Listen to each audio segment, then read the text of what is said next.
नमस्कार, disclosure with Vinod में आपका स्वागत है। हमारे साथ आज हैं चंद्रमोहन शर्मा, बीजेपी के सीनियर लीडर। नमस्कार, आपका स्वागत है चंद्रमोहन जी। दर्शकों को बताते चले कि 22 दिसंबर को हर साल हम डोगरी मान्यता दिवस मनाते हैं। इस दिन 22 दिसंबर 2003 को डोगरी को 8वें शेड्यूल में, यानी संविधान के 8वें शेड्यूल में शुमार किया गया था और इसके पीछे बहुत लंबा स्ट्रगल था।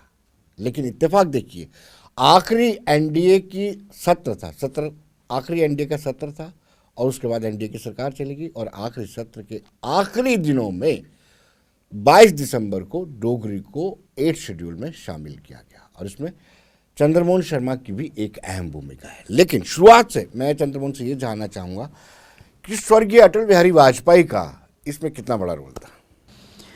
पूरा श्रेय उनको जाता है। अटल जी को पता नहीं क्या बात थी कि उन्हें डोगरी के साथ बड़ा लगाव था। जब भी वो यहाँ आते तो कुछ ना कुछ शब्द अपनी भाषण में डोगरी के ज़रूर डालते थे और मेरा सौभाग्य था कि वो मुझे ही पूछते थे कि इसको डोगरी में कैसे बोलेंगे। जैसे उन दिनों रीसेटलमेंट बिल की बात चलती थी जी, उस पर बोलने के लिए वो कहना ये चाहते थे कि भारत में जो लोग रहते हैं उनकी चिंता कम है और जो पाकिस्तान चले गए उनकी ज़्यादा चिंता है जी। उन्होंने वो प्रवर्ब हमारा डोगरी का ही सुना हुआ था, मुझसे फिर लिखवाया उन्होंने, अपनियाँ फिरन कुआरियाँ बगानियाँ धर्मतियाँ जी। और उन्होंने भाषण में बोला जी। अब तियाँ को दियाँ बोल के जी। उन्हें ट्राई की कि डोगरी बोले। जी। फिर एक मौका उससे पहले भी आया, हीरानगर में चुनाव थे तो मेला गांव है और गिरदाला डोगरा जी का गांव है, तो वहाँ पे जा रहे थे हम, तो बड़े कठिन रास्ते थे, सांप भी रास्ते में थे, बड़े मुश्किल से पहुँचे। तो मुझे कहने लगे कि ये गांव का नाम क्या है, मैंने कहा मेला, मैं भी साथ था।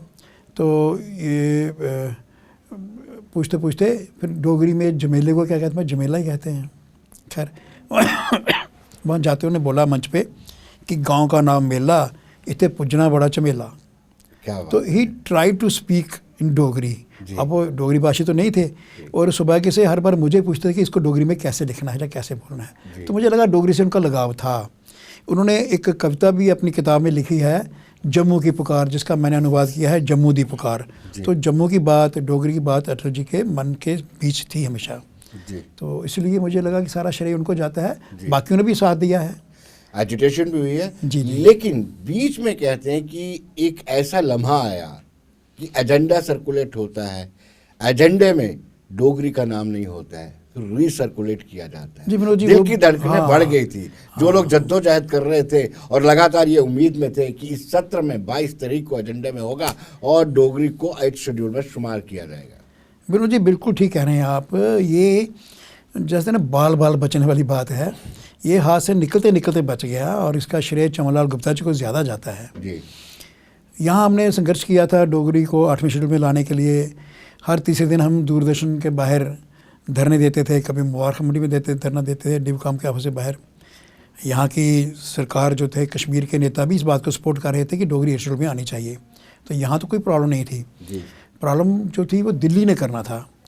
तो जम्मू से बहुत से डोगरी को प्यार करने वाले लोग, लेखक लोग, साहित्यकार लोग दिल्ली पहुँचे हुए थे। एक बार नहीं, कई बार पहुँचे। मैं भी गया था और कुछ संयोग ऐसा बना कि मैं चमनलाल गुप्ता जी जो हमारे तब मंत्री थे, पार्टी के नेता थे, उनके घर में ही रुका था। चमनलाल जी 2003 की बात है, 18-19 डेट थी, 19। तो उस दिन शाम को जब पार्लियामेंट से आए तो घर बैठे थे, कहते अभी एजेंडा आएगा डोगरी को 8वें शेड्यूल में लाने का। तो एजेंडा जब आया तो देख के परेशान हो गया कि उसमें कोंकणी भाषा का नाम था, शायद मणिपुरी का नाम था, लेकिन डोगरी का नाम नहीं था। उनकी बॉडी लैंग्वेज क्या बता रहे थे? परेशान हो गए, बहुत परेशान हो गए जी। और ये सोचे कि हाथ से गई बात ये जी।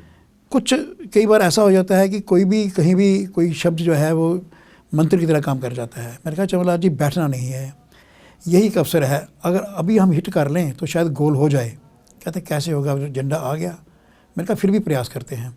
तो कुछ चमनलाल जी उठे, उन्हीं की गाड़ी थी, उन्हीं के घर रुके थे, उन्हीं का मान सम्मान था जिससे हम प्रधानमंत्री के घर पहुंच गए।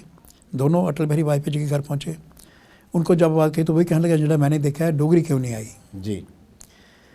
तो हमने बड़ी चिंता जताई कि जम्मू के लोग सब यहाँ बैठे हैं और भारतीय जनता पार्टी अटल बिहारी वाजपेयी जी की जय जय बोलने को तैयार बैठे हैं। तो एजेंडा में ये बात नहीं है तो फिर क्या बोलेंगे, वो अच्छा नहीं लगेगा।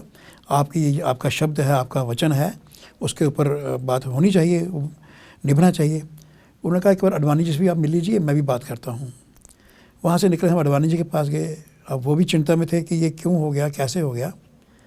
तो उन्होंने भी जो पार्लियामेंट का सेक्रेटरीट था वहाँ पे संपर्क किया। मैं और चमनलाल जी वहाँ से होके वहाँ गए, सेक्रेटरीट में गए। वहाँ बैठना पड़ा 1-1.5 घंटा, शाम का वक्त था, काफ़ी लेट। एजेंडा दोबारा बनाया गया प्रधानमंत्री के कहने पर, उप प्रधानमंत्री के कहने पर, चमनलाल जी के कहने पर, और वो एजेंडा दोबारा से सर्कुलेट हुआ। तो दूसरे दिन जो आया एजेंडा उसमें डोगरी थी और डोगरी 8 शेड्यूल में आ गई। उस शाम को अगर हम ढिलाई कर जाते, चमनलाल जी बैठे रहते, अटल जी के पास नहीं जाते, तो मिस हो जाना था हमसे, बहुत बड़ी बात हो जानी थी, बहुत बुरी बात हो जानी थी। और क्योंकि ये दिसंबर महीना था और उसके बाद ये आखिरी सेशन था, उसके बाद एनडीए सरकार टूट गई थी, तो ये बात रह जाती। उससे पहले दूसरी पार्टी की सरकार ने तो उन्होंने तो किया नहीं था, होता तो अटल जी के टाइम में ही होता। इसलिए कोई भगवान की बड़ी कृपा रही कि ये उस समय हो गया। डोगरी में आपने अटल जी की कविताओं का अनुवाद किया हुआ जी, है जी। और पहली रीजनल लैंग्वेज होगी जिसमें अटल जी की कविताओं का अनुवाद किया गया है। और इत्तेफाक से 22 दिसंबर को ये होता है और 25 दिसंबर को आप वो पुस्तक उनको देते हैं। और किस तरीके से देते हैं, जरा अपना अनुभव दर्शकों के साथ शेयर कीजिए। किस तरीके से पुस्तक फिर 2013 में दोबारा छपवाई थी। उस पर स्पाइरल बाइंडिंग करके हमने 2-3 वॉल्यूम बनाए और उनके घर, मैं पहले से लिख रहा था ये। जब ये डोगरी 8 शेड्यूल में आ गई, सब तरफ खुशी की लहर बनी, तो मैंने सोचा दिन रात लगा के इस काम को मैं मुकम्मल कर लूँ। पहले धीरे धीरे कर रहे थे, तो वो कविताएं तो रफ हमने बनाई ली थी, अब इनको टाइप करवाना था। तो जेके हाउस जो है दिल्ली में चाणक्यपुरी में, तो वहाँ एक टाइपिस्ट बैठते हैं जो हिंदी में टाइप करते हैं। अब हिंदी वाले से डोगरी टाइप कराना बड़ा कठिन काम था, मुझे एक दिन एक रात उसके पास बैठना ही पड़ा। उस व्यक्ति ने भी बड़ी श्रद्धा के साथ और बड़े विश्वास के साथ इसको टाइप किया। हर शब्द को अलग ढंग से लिखने का काम था और पूरी रात लगी, पूरा दिन लगा। आखिर भगवान की कृपा हुई तो वो हमारा वॉल्यूम बन गया। वो स्पाइरल बाइंडिंग करके हमने 4 वॉल्यूम बनाए। और अब 25 तारीख को अटल जी का जन्मदिन था। मेरी ख्वाहिश थी कि मैं उनके हाथ में 25 दिसंबर को ये तोहफे के तौर पर दूँ। तो उनकी कोठी पे गए, तो वहाँ पर ज़्यादातर सरकारी लोग, मिनिस्टर्स, एमपी जा रहे थे और पार्टी के वो लोग जो वहाँ जाने पहचाने थे वही जा रहे थे। मैं तो बिल्कुल नया था वहाँ के स्टाफ के लिए, कठिनाई हो रही थी अंदर जाने में, नहीं जाने दे रहे थे, वो काफ़ी सख्ती थी। आप समझ सकते हैं कि प्रधानमंत्री का कार्यालय है तो सख्ती तो होगी ही। मैं भी एक संकल्प लिया था कि किसी भी तरीके से मैंने ये वहाँ पहुँचानी है। तभी सौभाग्य से मदन लाल खुराना जी जो दिल्ली के मुख्यमंत्री रहे, वो राजस्थान के गवर्नर बन गए थे। वो मेरे सामने से गुजरे, मैंने आवाज़ दी, खुराना जी बहुत बहुत बधाई है। उन्होंने जवाब दिया ऐसे हाथ से। उनका हाथ हिलाना एक संकेत मेरे लिए बन गया। मैंने पुलिस वालों को कहा, सिक्योरिटी गार्ड्स को, कि वो कह रहे हैं आ जाओ अंदर, तो मुझे उन्होंने जाने दिया। एक समझ लीजिए इत्तेफाक हो गया, ये चालाकी काम आ गई, क्या हो गया। तो मैंने अटल जी के पास पहुंच के, मुझे शक्ल से नाम से पहचानते थे वो, मैंने कहा अटल जी आपका कविताओं का अनुवाद पहली भारतीय भाषा में डोगरी में किया है। उन्होंने मुझे कहा कि कोई कविता डोगरी में पढ़ के सुनाओ, तो मैंने एक पैरा उनको सुनाया। बहुत रश था वहाँ पे, तो किताब उन्होंने अपने हाथ में ली और ऐसे माथा टेका तो अपने सामने रख दी। तो मुझे इस बात का बड़ा संतोष हुआ। हम डोगरी में बोलते हैं, गल नहीं हारदे ते बोल नहीं सहारदे, दिन दिन जवान तोली तोली। उन्होंने इतना बड़ा एहसान किया हमारे डोगर प्रदेश पे, तो थोड़ा सा मैंने उसका जवाब एक प्रकार से किताब के रूप में उनके हाथ में रखा। वो भी प्रसन्न हुए और जम्मू के लोगों को जो काफ़ी पता लगा कि हमने उनकी कविताओं का अनुवाद किया है, तो एक लहर बन गई। फिर 2013 में दोबारा इसको छपाया गया नए वॉल्यूम में। इसका उद्घाटन अरुण जेटली जी ने और सुषमा स्वराज जी ने किया। अडवाणी जी वहाँ बैठे थे, यहाँ हरि निवास में, तो उसका प्रोग्राम बड़ा अच्छा रहा। सुषमा जी ने, स्वर्गीय सुषमा जी ने एक एक डोगरी कविता पढ़ी और साथ में हिंदी वाली पढ़ी और कंपैरिजन करके कहा कि ये तो 95% सही अनुवाद हुआ है। तो उनके ये शब्द जो हैं मेरे लिए एक उपलब्धि हैं। अरुण जी ने भी ऐसा ही कहा। तो ये मैं समझता हूँ कि कविता करना, फिर इतने महापुरुषों ने उसको पसंद किया, पढ़ के देखा, उसकी जांच की उसकी, तो मुझे इसका बड़ा अपने जीवन में लगता है कि उपलब्धि है। चंद्रमोहन जी, आप ये मानते हैं कि ये बीजेपी की उपलब्धि है, लेकिन उसके बावजूद मैंने देखा कि डोगरी मान्यता दिवस को पेरेंट वाड़ी नहीं मनाती है युवा मोर्चा में। ऐसा क्यों बदलाव आ जाता है? इसका क्रेडिट लेना चाहिए कि स्वर्गीय अटल बिहारी वाजपेयी के कार्यकाल में 23 दिसंबर 2003 को डोगरी को 8 शेड्यूल में शामिल किया गया था। इसको बड़े जोर शोर से मनाया जाना चाहिए। अनफॉर्चुनेट है, मैं आपसे सहमत हूँ, ये अनफॉर्चुनेट है। पेरेंट बॉडी को पूरे प्रांत में इसको अच्छे तरीके से मनाना चाहिए। और अटल बिहारी वाजपेयी जी, चमन लाल जी का बड़ा रोल था जिन्होंने बताया, इन सबको हमने स्मरण करना चाहिए, याद करना चाहिए। पार्टी अपनी इस उपलब्धि को कैसे भूल सकती है? अगर नहीं भूलेगी तो अच्छा रहेगा, लोगों में ये बात जाएगी कि डोगरी के प्रति भारतीय जनता पार्टी समर्पित है, उसकी कमिटमेंट है। अब देखिए काम भी किया पार्टी ने। अब सरकार जब बनी हमारी तो डोगरी जम्मू कश्मीर की राज्य भाषा भी बनी, 5 भाषाओं में डोगरी भी है जी। तो वो एक अचीवमेंट है बीजेपी की। लेकिन हम भाषा के मामले बोलते ही नहीं हैं। अब युवा मोर्चे वाले 2-3 वर्ष से वो इसको दिन को मान्यता दिवस मनाते हैं, कल्चरल प्रोग्राम करते हैं, अच्छी बात है जी। लेकिन इसका इतिहास, इसका राजनीतिक महत्व भी सामने आना चाहिए जी। डोगरी और डोगरे इग्नोर रहे हैं पिछले 17 सालों में। उनकी भाषा जब अब सरकार की सरकारी भाषा बनी है, उनकी भाषा जो है उसको एक किस्म की मान्यता मिली है, तो इसको तो सेलिब्रेट करना चाहिए। क्यों नहीं सेलिब्रेट होता मैं समझ नहीं पाता हूँ, पर मुझे भी वैसा ही कष्ट है जैसा आपको है और जैसा जम्मू के हर एक को है कि भारतीय जनता पार्टी जो एक सबसे बड़ी पार्टी है, उनकी अपनी अचीवमेंट के बारे में भूल क्यों जाते हैं। जी चंद्रमोहन जी, इसमें कोई दो राय नहीं है कि 8 शेड्यूल तक काफ़ी संघर्ष किया गया, लेकिन आज जो डोगरी की हालत है वो ज़्यादा बेहतर नहीं है, दयनीय स्थिति में है। हम अपने बच्चों को टोकते हैं डोगरी में क्यों बोल रहा है। कोई बहुत सारे ऐसे स्कूल है डोगरी बोलने पर उसको पेनल्टी लगाई जाती, फाइन किया जाता है। ये दयनीय हालत है डोगरी। राजनीतिक पार्टी ने तो अपना काम कर दिया, सरकार ने अपना काम कर दिया, अब जिम्मेवारी लोगों की थी। केवल डोगरी में कविताएं लिख ली, कहानियां लिख ली, लिटरेचर लिख लिया, उसको पढ़ने वाला कोई नहीं होता, लिटरेचर पढ़ने का रिवाज ही नहीं है, तो बात आगे नहीं बढ़ती है। इसको मास मूवमेंट बनाने की ज़रूरत थी। हम लोग निकलते, साहित्यकार लोग निकलते, डोगरी प्रेमी लोग निकलते और लोगों को कहते अपने दुकानों के बोर्डों पर डोगरी में लिखिए, पत्राचार डोगरी में कीजिए। कम से कम पंचायतों में और बीडीसी डीडीसी वाले ये तो डोगरी में काम काज अपना करते जी। सरकार में चलो वहाँ कश्मीर के लोग भी हैं, शायद वो डोगरी नहीं जानते हैं, लेकिन यूटी लेवल पर नहीं मैं कह रहा, उससे नीचे जो है ज़िला जम्मू है, म्यूनसिपल कॉरपोरेशन है, म्यूनसिपैलिटीज़ हैं, यहाँ पे तो डोगरी में काम होना चाहिए, डोगरी में पत्राचार होना चाहिए। तो ये तो लोगों पर है। अब मैं आपको बता सकता हूँ कि स्कूलों में डोगरी पढ़ने वाले विद्यार्थी हैं, पढ़ाने वाले टीचर नहीं हैं। कितने पद डोगरी अध्यापकों के खाली पड़े हुए हैं। तो सरकार को प्रायोरिटी पे उसको भरना चाहिए। और अगर केंद्र सरकार ने 5 भाषाओं में डोगरी को रख के यहाँ की राज्य का भाषा बनाई है, तो अब लोगों का भी काम है कि डोगरी को आगे ले जाएं और उसका पूरा लाभ उठाएं। डोगरी बड़ी मतलब ये वो भाषा है जिसको बोल के जनरल जोरावर सिंह ने चीन पे जाके, चाइना उनको जाके जीता, नेपाल के राजा से टैक्स लेके आए। इतने शूरवीर हमारे डोगरी बोलने वाले 2nd वर्ल्ड वार में जर्मन के साथ जाके लड़े। हमें अभिमान होना चाहिए इस भाषा का। इस भाषा में लिखे हुए जो गीत हैं, वियोग के गीत हैं। हमारे यहाँ सैनिक लोग ही हुआ करते थे, वियोग होता था जब लोग लड़ने जाते थे, तो उस वियोग का गीत जो है, उनके जो तर्जें हैं उन पर फिल्में बन रही हैं, बॉलीवुड उसको इस्तेमाल कर रहा है, लेकिन जम्मू के लोग डोगरी के बारे में इतने समर्पित नहीं हैं। ये बड़ा कष्ट है और हमको डोगरी के बारे में समर्पित होना चाहिए। कष्ट की शुरुआत आप ही से होती है। आप देखिए, आप राजनीतिक दृष्टि से देखें तो आप इसका फ़ायदा उठा सकते थे जी, क्योंकि आप अगर आपकी पेरेंट बॉडी जो मेन बीजेपी है, वो अगर हर 22 दिसंबर को इस तरीके से मान्यता दिवस मनाती तो एक मैसेज जरूर जाता। आप एक अपना दायित्व निभा दिया कि अटल बिहारी वाजपेयी जी के कार्यकाल में इसको 8 शेड्यूल में डाल दिया और राजभाषा बना दिया। उसके अलावा आपका क्या कंट्रीब्यूशन है डोगरी को प्रमोट करने का? हालांकि कश्मीर में आप कंसंट्रेट कर रहे हैं, कश्मीरियों को साथ जोड़ रहे हैं। नहीं, जम्मू में हमारे कुछ नेता हैं जो डोगरी भाषण करते हैं जी, बातचीत भी डोगरी में करते हैं, मगर बड़े थोड़े हैं। हमारा स्वभाव बन गया कि हर बात हम हिंदी में ही करते हैं। हिंदी तो आवश्यक है, हम राष्ट्रवादी लोग हैं, हिंदी राष्ट्रभाषा है, वो ठीक है, लेकिन डोगरी भी तो आनी चाहिए ना, क्षेत्रीय भाषा। तो मैं प्रयास करूंगा पार्टी के अंदर भी ये बात चलाई जाए कि डोगरी को हर बार सेलिब्रेट किया जाए 22 दिसंबर को। अब ये 5-7 दिन ऐसे आते हैं कि अटल जी का जन्मदिन भी आ रहा है, उससे जुड़ती हुई बात है। तो 22 से लेकर 25 तक अटल जी और डोगरी दोनों को हमें सेलिब्रेट करना चाहिए, जनता में लेके जाना चाहिए कि कितनी बड़ा एक क्रांतिकारी का कदम उठाया गया था उस समय कि डोगरी को 8 शेड्यूल में लाया गया।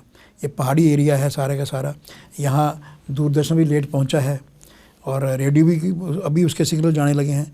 तो डोगरी को इतना बड़ा बूस्ट मिला, लेकिन हम उसका लाभ नहीं ले पा रहे, उसका लाभ लेना चाहिए। जी, रेडियो में या यूँ कहिए कि जिस तरीके से डोगरी को प्रमोट किया जाना चाहिए टीवी में, डीडी में, वो नहीं हो पा रही है। उस पर भी मुझे लगता है कि स्ट्रगल करने की ज़रूरत है।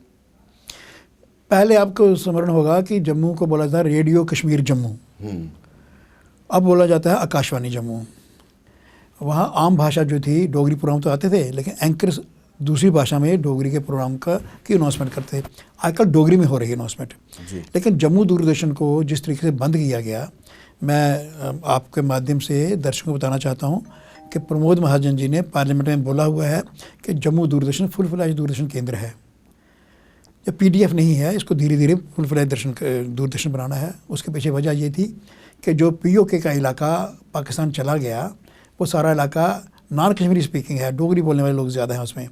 तो अगर उनको हमारे कल्चर से, हमारी राजनीति से प्रभावित करना है तो दूरदर्शन बहुत अच्छा माध्यम था। अब पता नहीं क्या हो गया, धीरे धीरे उसको बंद ही किया जा रहा है। आज की डेट में दूरदर्शन समझ लीजिए 1-1.5 घंटा चलता है, जिसको फुल टाइम चलना चाहिए था। तो जम्मू के लोगों को फिर से संघर्ष करना पड़ेगा। हमें तो कुछ मिलता नहीं है संघर्ष के बगैर जी। चाहे हमें मेडिकल कॉलेज मिला, चाहे यूनिवर्सिटी, एग्रीकल्चर यूनिवर्सिटी मिली, अलग यूनिवर्सिटी बनी, जो भी मिला तभी का पेड़ मिला, तो हर बार लाठियाँ खा के ही मिला। तो मुझे लगता है कि अगर ये तरीका है तो ऐसे ही करेंगे हम, लेकिन ये चीज़ें अचीव करने के लिए हमको संघर्ष करना पड़ेगा। महबूबा मुफ्ती हूँ, उमर अब्दुल्ला हूँ, या फिर फारूक अब्दुल्ला हूँ, ये आपके नेताओं से कम पढ़े लिखे नहीं हैं, लेकिन इनका संबोधन देखिए, कश्मीरी वहीं करते हैं। जी, ठीक बात कह रहे हैं आप। कितनी बदकिस्मती की बात है कि हम किस दिशा में जा रहे हैं।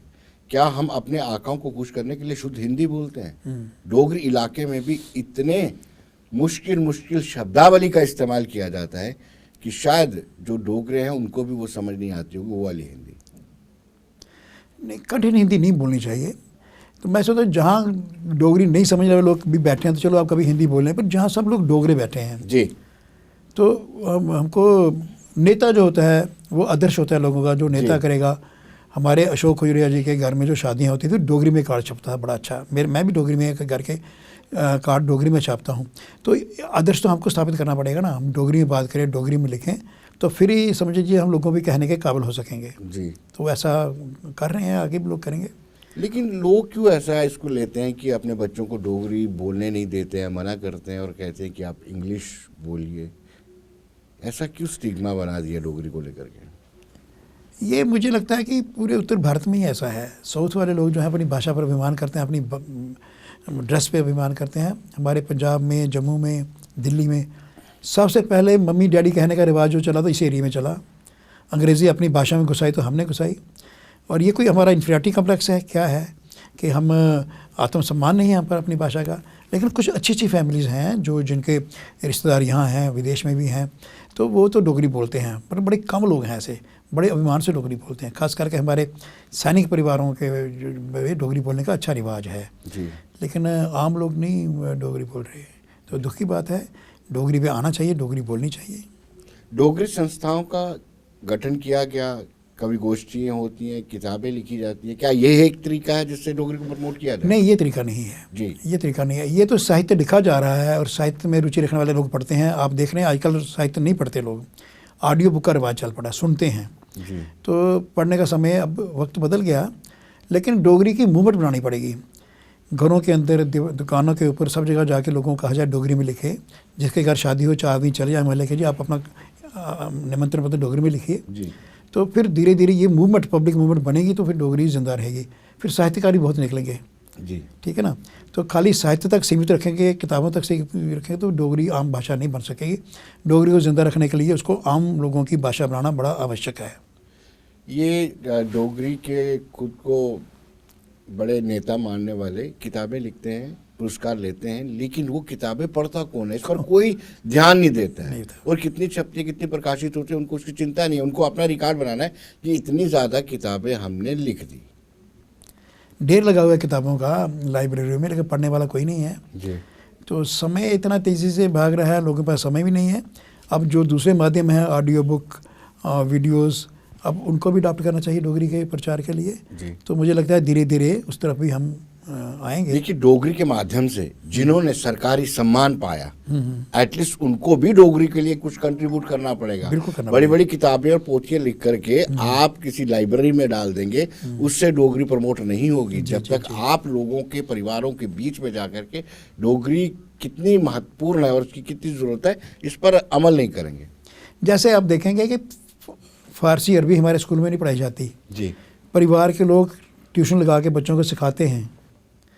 स्कूलों पर डिपेंड, स्कूलों में भी डोगरी होनी चाहिए, लेकिन हम प्राइवेट क्यों नहीं अपनी भाषा, अपनी माँ की भाषा, अपने पिता की भाषा खुद क्यों ना सिखाएं लोगों को, घरों में जाके बच्चों को सिखाएं, बोलना सिखाएं। तो वो मैं ये कह रहा हूँ बार बार कि मास मूवमेंट जब तक नहीं बनेगी डोगरी पक्ष में ये बात चलेगी नहीं। मास मूवमेंट बनानी पड़ेगी, उसमें साहित्यकार भी आए, राजनेता भी आए, डोगरी को प्रेम करने वाले लोग भी आए, आम लोग भी आए, फिर बात चलेगी। जब टाकरी में लिखी जाती है डोगरी, टाकरी में अब देखिए कितना बड़ा क्रेडिट हमारे लोगों को जाता है। जब देश आज़ाद हुआ तो एक मूवमेंट चली कि जो रीजनल लैंग्वेजेस हैं उनकी एक ही स्क्रिप्ट बनाया जाए, देवनागरी में सब लिखें। डोगरों ने अपनी टाकरी छोड़ दी, नेशनल इंटरेस्ट में उन्होंने अडॉप्ट कर लिया ये देवनागरी। ऐसे ही राजस्थान की 2-3 लोकल भाषाएं हैं, उन्होंने देवनागरी अडॉप्ट कर ली, बहुतों ने देवनागरी अडॉप्ट। मराठी भी डोगरी में लिखी जाती है, हिंदी में लिखी जाती है, लेकिन उसका ना इन लोगों को पता है जिन्होंने डोगरी देवनागरी अडॉप्ट की, ना आम लोगों को पता है। ये बड़ी देशभक्ति की बात थी कि हमने अडॉप्ट किया अपना टाकरी छोड़ कर आपने देवनागरी। अब देवनागरी में डोगरी का प्रचार करना बड़ा सरल है, क्योंकि कंप्यूटर भी आता है, टाइप भी आती है, और कोई भी जो डोगरी नहीं पढ़ा हुआ आदमी है थोड़ा समय लगा के पढ़ेगा तो डोगरी उच्चारण पढ़ सकता है। मुझे याद है सुषमा जी ने हमारी कविता पढ़ी, ऐसे लग रहा था जैसे कोई डोगरी महिला पढ़ रही है। तो डोगरी पढ़ना बड़ा आसान है, लिखना बड़ा आसान है, थोड़ा सा लोगों को रुझान देना पड़ेगा इस तरफ। चंद्रमोहन जी, आप पड़ोसी राज्य पंजाब चले जाइए, उन्होंने कैसे अपनी भाषा और कल्चर को इंटैक्ट करके रखा है। बिल्कुल बिल्कुल। और किस तरीके से आप उनकी मूवीज़ देखेंगे, प्रोग्राम्स देखेंगे, बड़े हाई लेवल की, बड़े हाई लेवल की। जी जी। मैं पहले सोचता था कि अभी केवल बंगाली में ऊंचा लिटरेचर अच्छा लिखा जाता है, लेकिन पंजाबी में भी बहुत अच्छा लिटरेचर लिखा जाता है, बहुत काम की बातें होती हैं। हमारे भी यहाँ हो सकती हैं अगर हम सब मिलके करें तो। हमारी आत्मविश्वास की कमी है, अपने बारे में लापरवाह हैं जी, और हम इसलिए राजनीति में भी पीछे रह रहे हैं और हर क्षेत्र में पीछे रह रहे हैं। लेकिन डोगरी, असल में डोगरी कौन सी है, किस जगह, जम्मू प्रोविंस में किस जगह पर वो असली डोगरी? ये कहा जाता है कि जो रामनगर तहसील में डोगरी बोली जाती है वो हमारी स्टैंडर्ड डोगरी है जी, स्टैंडर्ड डोगरी है। वैसे तो अखनूर में, जोड़ियाँ में, खौड़ में बड़ी अच्छी डोगरी बोली जाती है, रियासी, गुलाबगढ़ में वहाँ बड़ी अच्छी डोगरी बोली जाती है। वहाँ के लेखक हैं वरिंदर जी थे, उषा जी हैं, बड़ी अच्छी कविताएं लिखती हैं। तो इनकी डोगरी जो है वो खाली स्टैंडर्ड की डोगरी नहीं रहती है, लेकिन मान्यता जो है वो रामनगर की डोगरी को मान्यता मिली हुई है जी। लेकिन चंद्रमोहन जी, स्कूलों में डोगरी पढ़ाई जाए, इसको लेकर के तो कुछ करने की जरूरत है। जी हाँ, जो पद खाली हैं, एटलीस्ट आपके कार्यकाल में अभी एलजी प्रशासन है, उनको तो रिक्त जो पद है उनको भरा जाए, एटलीस्ट वेकेंट पोस्ट को भरा जाए जी जी, ताकि ऐसा लगे कि डोगरी के लिए कुछ काम हो रहा है जी। इसके लिए प्रयास करेंगे हम, अपने लेवल पे भी करेंगे, पार्टी लेवल पे भी करेंगे कि डोगरी स्कूलों में पढ़ाई जाए और डोगरी पढ़ने वाले बच्चों को प्रोत्साहित भी किया जाए जी।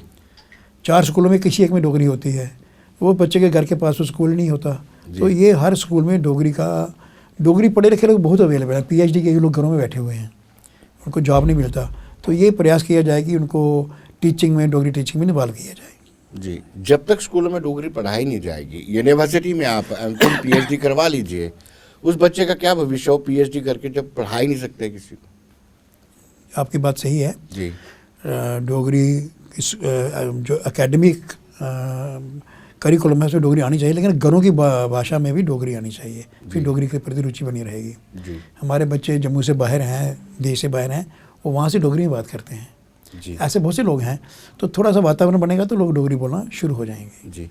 चंद्रमोहन जी, आपका भी बड़ा योगदान है, आपको भी बहुत बहुत मुबारक हो, आप हमारे कार्यक्रम में हैं। आपको भी इस दिवस पर बहुत बहुत शुभकामनाएं। बहुत बहुत धन्यवाद। आपके माध्यम से जम्मू के सभी डोगरों को, डोगरी से प्रेम करने वालों को, डोगरी को चाहने वालों को, लिखने वालों को, सबको बहुत बहुत बधाई है। ये आप सबको इसका श्रेय जाता है, और मिलजुल के डोगरी मान्यता दिवस मनाइए, अपने घरों में भी मनाइए, मिठाई खाइए, मिठाई बांटिए लोगों को, ये बहुत बड़ी अचीवमेंट है जम्मू की। एक मैसेज जाएगा कि डोगरी को भी ऑप्ट करना चाहिए जी, डोगरी को ही ऑप्ट करना चाहिए डोगरी को ही ऑप्ट करना चाहिए। तो दर्शकों, बने रहिए देश दुनिया की खबरों के लिए और मुझे दीजिए इजाज़त। नमस्कार।